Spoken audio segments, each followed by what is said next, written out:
Hello, we are now on Facebook Live, and today delighted to welcome Laura Spicer, who is one of our presenters for the NLP Conference in May.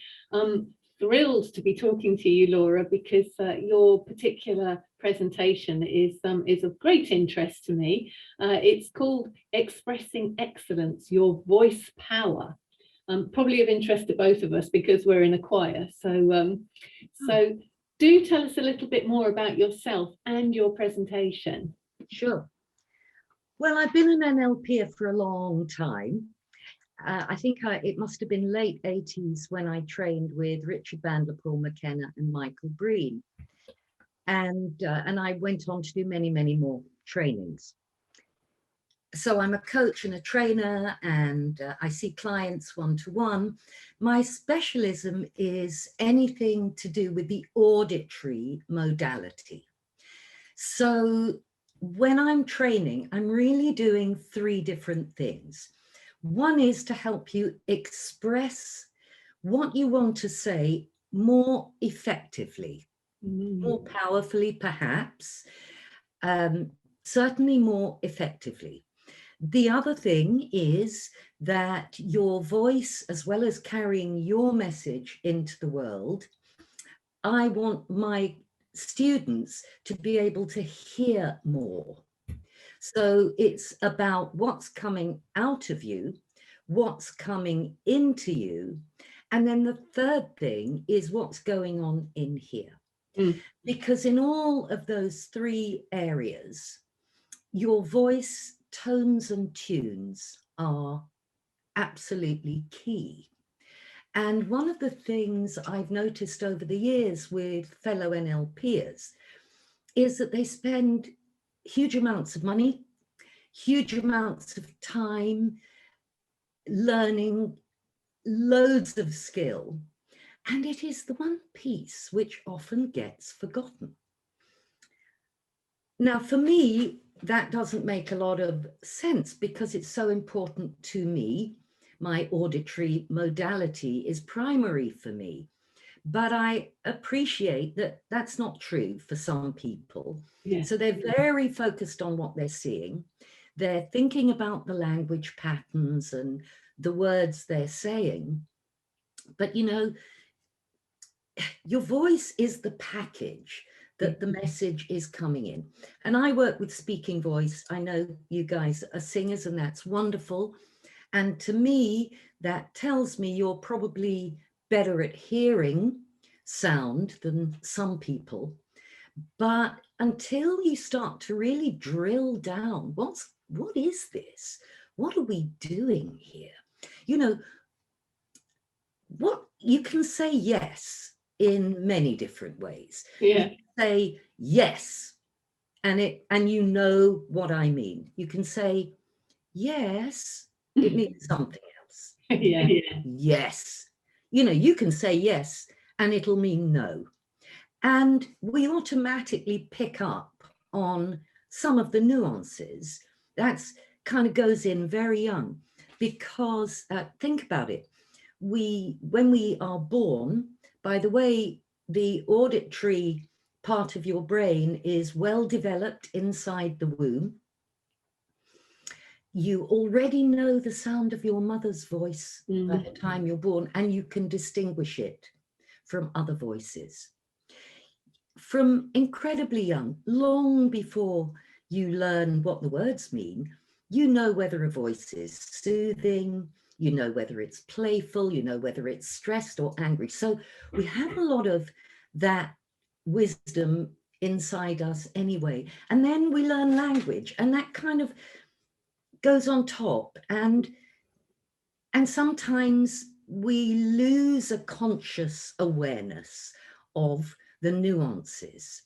And my job is to bring your attention to those nuances so that if your client says, I'm okay, or I'm okay, you will hear that difference and know how to respond. And, you know, the thing about getting something that's unconscious conscious is that's when you get to work with it and optimize it. So that's a little bit about me and my session. And I'm sure that's most appealing to Cash, because Cash, like you, is very auditory, aren't you? Very, very auditory. Far more than I actually realised. So yes. Right, there you go. Cool. Well, often the people that come to me are a little bit auditory. That's why they've realised they want to do some work on it. But I really want to get talking to everyone. You know, I see a lot of videos, particularly at the moment, including great trainers. And I sometimes think, oh gosh, I wish I could just have a word, because your message is great, but it's not really landing in me enough. You know, when you're speaking to somebody else, you want it to land. Yeah. It's really important how it lands in the other person or people. And the tones and tunes are telling people what emotion to feel about what you're saying.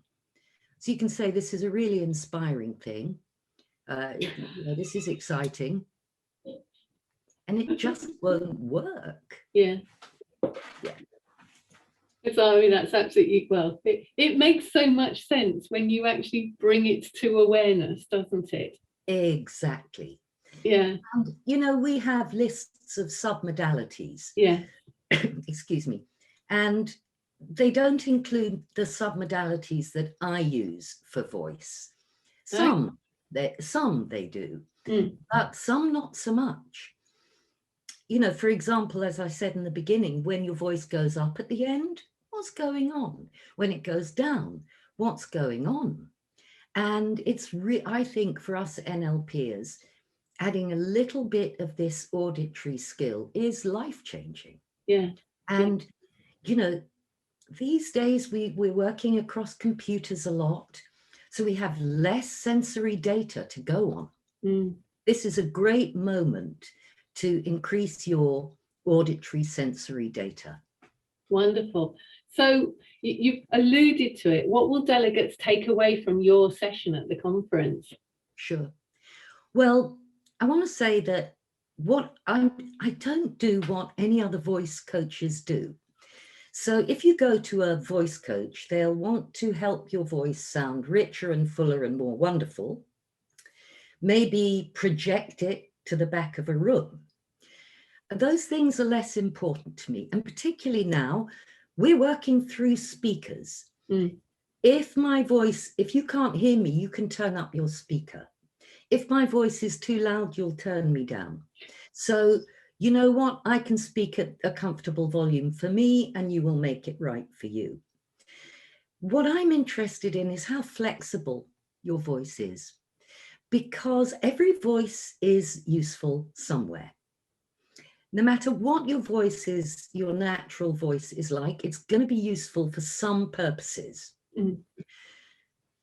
I notice a lot of my NLP colleagues have really worked on having a relaxing voice to put people in trance, but sometimes not so motivating. So they're good at putting people into a trance, but bringing them out of that trance alive, inspired, excited to go and be the new person that they've become in the session, not so much. So, you know, there's lots of moods that we want to convey to people. And what I like to do is to stretch what you can do. So the session will be about stretching the ability that you already have. And I think there's really only two things that can go wrong with a voice. One is that you're not in the right state, because, you know, states are complicated things, but they're behind everything, right? So, for example, you may be absolutely confident of your material, but a little less confident of maybe working across Zoom or making a video. And that will come through in your voice. And when we hear it, we won't necessarily go, oh, they're really confident of their content, but they're not so confident of public speaking. Or we don't do that. We just feel a lack of confidence and then wonder if they really know what they're talking about. So you've got to be in the right state for the message you're giving. Yeah. That's the first thing. The second thing is the calibration. So we don't hear our voice on the inside exactly as it sounds on the outside. And sometimes people have calibrated a little bit off. They think they sound enthusiastic, but they don't. Recently, somebody said that when she's talking to her daughter and she wants to be very clear, her daughter thinks she's angry. And I think that's a classic. Because when we're angry, we tend to use more muscle, and maybe I'm just trying to be very clear, but it sounds a little bit cross. Yeah. So we need to also spend a bit of time to calibrate. What is it that we want to achieve here? How can I get that to land in you the way I intend it, at its very best, at its most powerful? You know, when somebody walks in for the first time to a session, what is it that what's that first impression? Do they feel safe? Do they feel like they're going to have fun? What is it you want to achieve? Yeah. Giving a little bit of thought and conscious attention can make a huge difference. That's what the session's going to be about. Wonderful. And as you know, the conference is going to be a virtual environment this year, which as you've already said, you know, it's very different, isn't it, to projecting your voice to the back of the room or something like that. It's very, well, things like that become irrelevant, as you've said. So how do you plan to add value to the delegates with your presentation in this virtual environment? Well, I think I'll be taking feedback and being flexible about what I actually share. But I think it's really useful these days to work on how you sound across a screen. You know, if you're making videos to market what you do, if you're running Zoom groups, as I've been doing for many years, there's a little adjustment in how you're thinking about how your sound is reaching the people you're speaking to. For example, the first time I was doing Zooms, I had 30 people in the room and I was really presenting, because if you're in a room with 30 people, you need to up your energy, your vocal energy, in order for it to sound normal. Yeah. Audience, but you don't have to do that across a screen. So we'll certainly be addressing the difference in the thinking you need to do a great job on a screen. And it's perfect for me because we'll be on a screen. So that's how I'm going to add value. We're going to certainly address what shifts we can make in our brains so that our voice is guided more pin focused. You know, I love the idea that we NLPers really know how to just get that right, the right words said in the right way at the right moment that makes our clients go, oh, something big has happened here. Yeah. I love that. Yeah. And, you know, we all have a natural style with the way we speak. We learn from our families, first of all. Then we go to school. And it's one of the ways that we create rapport. Yeah. So most of us, I went to a school reunion. I hadn't seen my school friends for many, many years.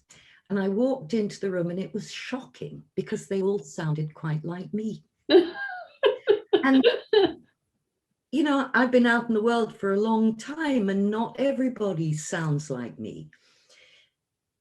And there was a room full of 50, 60 people from my year group. And there was something so obvious that we'd all spent time together as kids. It was amazing. Wow. Yeah. So, you know, we learn our style from young, and then it becomes a habit. And then most people don't think about it that much. Yeah. but learning how to calibrate and to make the shifts and to use the flexibility you've already got. You know, you don't use the same voice when you speak to a baby as when you speak to a grown-up. Yeah. You just don't. Yeah. We naturally increase our pitch range when we speak to a baby, Yeah. because we need to teach the baby what we're saying, and they don't understand the words. So we use a lot of pitch range and more expression so that the baby can pick up what we're conveying. We don't speak the same in bed with our lover as we do with our clients. Well, I hope we don't. So, you know, profession. yeah. So you've already got a number of different voices that you naturally use without thinking. And I like to harness that flexibility, stretch it even more. I love focusing on what is your strength already, because we've all got vocal strengths. You know, what is the impression I get when I first meet you? Do you seem friendly? Do you seem like you know what you're talking about? You know, these are the judgments. Even I'm not a very judgmental person, but I want to know who I'm with. Am I safe is a first thing we need to know. And so, you know, everybody's got vocal strengths, and I love to identify them and say, you know, oh, wow, you're so friendly sounding, or wow, you really sound like you know what you're talking about. Can you also do really friendly? Right? Yeah. So, you know, every voice has a use somewhere, even unpleasant ones. I had a friend a while back who I could never get off the phone. She'd phone me up for long chats. I don't love long chats. And I'd say to her, well, I've got to go now. And she'd go, oh, just one more thing. And off we'd go again. And then I learned what I had to do with my voice. I had to make it a little unpleasant. And as I made it more and more unpleasant, there would come a point within a minute or two where she would feel like she needed to go.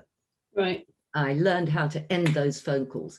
And sometimes those client sessions, right? I don't know about people watching, but I've had clients who are having such fun, they don't want to go. And, you know, I'm a nice person. I don't want to go, get out. So I know how I can adjust my voice to make it very clear. We're done now. That can be a very useful skill. Yeah, it really can. So how you welcome your clients and how you say goodbye is really important. That's what they're going to take away, those last sounds. Yeah, yeah. You know, there's another thing that just pops up for me, which is we're sometimes installing voices in our clients' heads. What's the takeaway voice they're going to walk away with? You know, are they going to walk away with a voice that is wonderful and supportive and helpful and loving when they need it?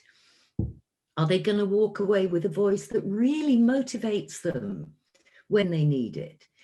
So for me, it's such an important skill, and I'm really excited to share some of what I've discovered in 35 years of doing this work. Yes.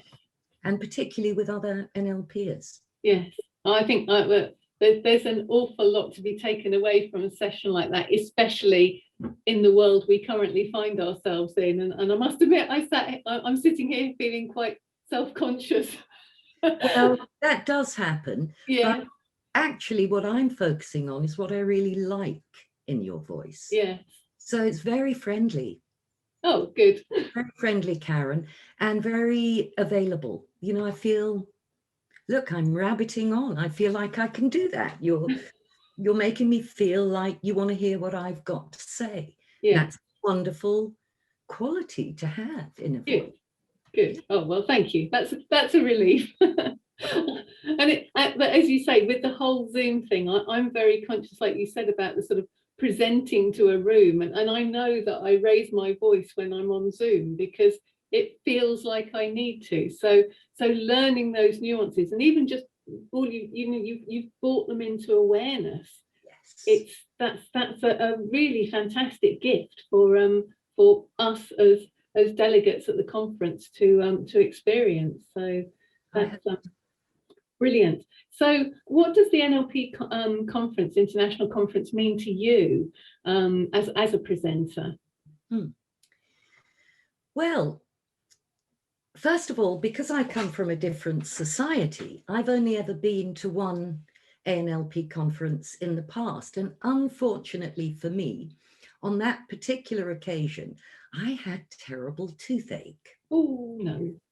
And I was longing to see some of these presenters, but in the end, I had to give in and go home and go to my dentist. So for a start, I'm actually really looking forward to going to the other presentations. There's a number of them that I'm excited to experience because they're trainers that I would love to experience. And I've been watching some of the videos and thinking, yep, I'm going on that one. Maybe not so much. And for me, that will probably be a voice that attracts me. But also content. As a presenter, I am just excited, as Richard Bandler would say, because it's fresh meat to carve. And, you know, I'm a terrible marketer. I don't market so a lot of people don't already know that I've got some really valuable stuff.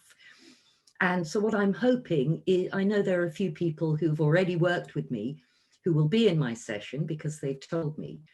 And I'm thrilled. It's lovely to see my friends there, but I'm excited about meeting these new people who are interested in NLP, because I know that what we're going to share will really, really support their excellence, which is, I feel very emotional about NLP. It was so life-changing for me. Oh, yeah. I mean, so life-changing.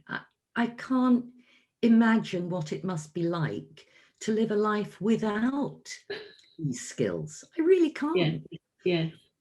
I remember on day 3 of my practitioner going home on the underground train and bursting out laughing out loud because I suddenly became aware of my own internal dialogue.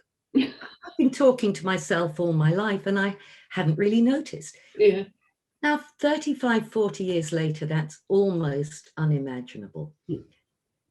So there are people out there in the world that don't even know that they are driving their behaviors and their feelings with how they're thinking. So I feel quite evangelical. I have to be careful not to kind of say to people, you must go on an NLP training. It will be so wonderful.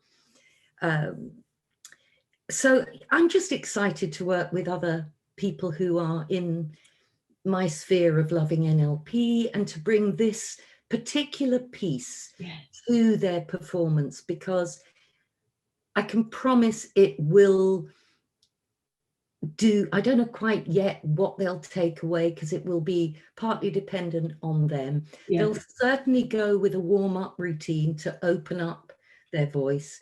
They'll certainly go away with a lot of food for thought. And because I believe we have the pleasure of breakout rooms, they will have a chance to practice what I'm saying to them, so they have an experience of how they can toggle this amazing tool that can do so much.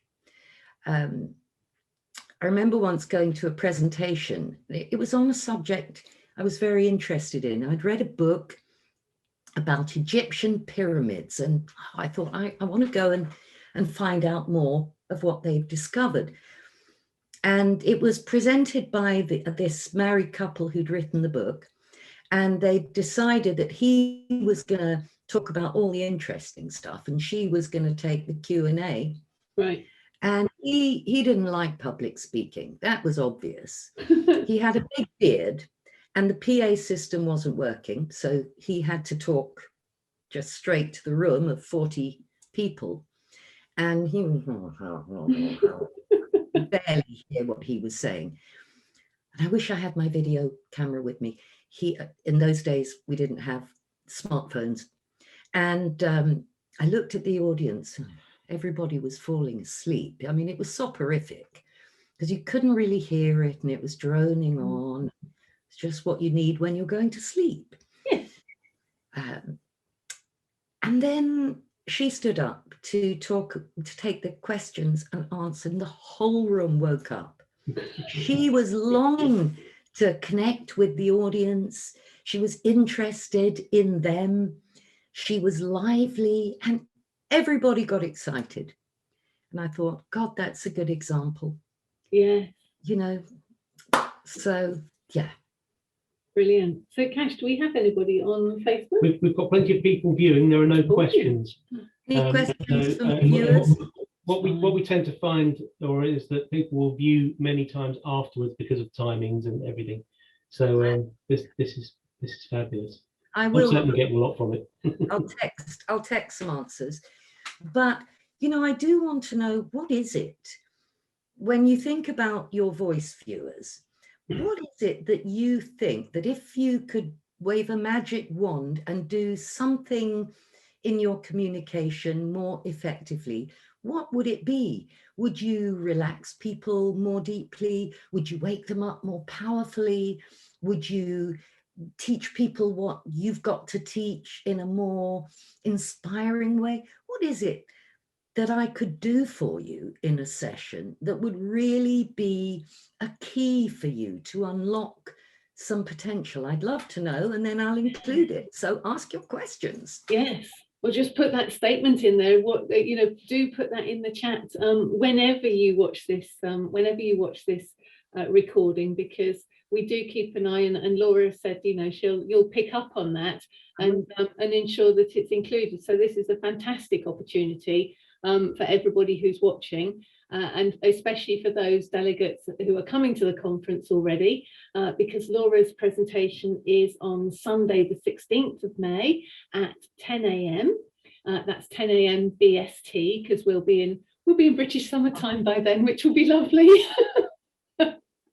So we're looking forward to that. We're very much looking. I mean, I think there's something for everybody in what you're telling us about. It's really, really informative because, as you say, most of us are spending our lives on Zoom at the moment. So it would be fantastic to know how to conduct ourselves differently to ensure we get our messages across. Yeah, and you know, we use our voice in every aspect of our life. Tell your partner that you love him or her. Do they really feel it? Yeah. When you tell your children, it's okay, I'm here, I'm looking after you, do they feel held? So, you know, your voice is a tool that you use all the time, and I think a really important one to know what you're doing with. Come to my session.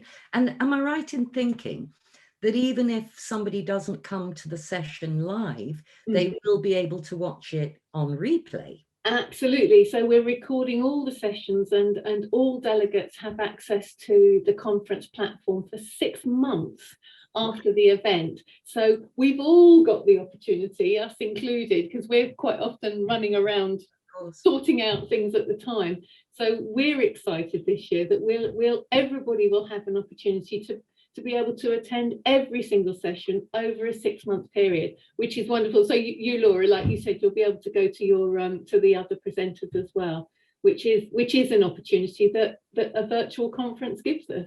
I know. I think there's some big advantages to doing it this way, and you know, perhaps the year after, in 2022, when I hope we can do it live again, that you might also consider recording those sessions so that people can get to the sessions they couldn't get to because there was a clash.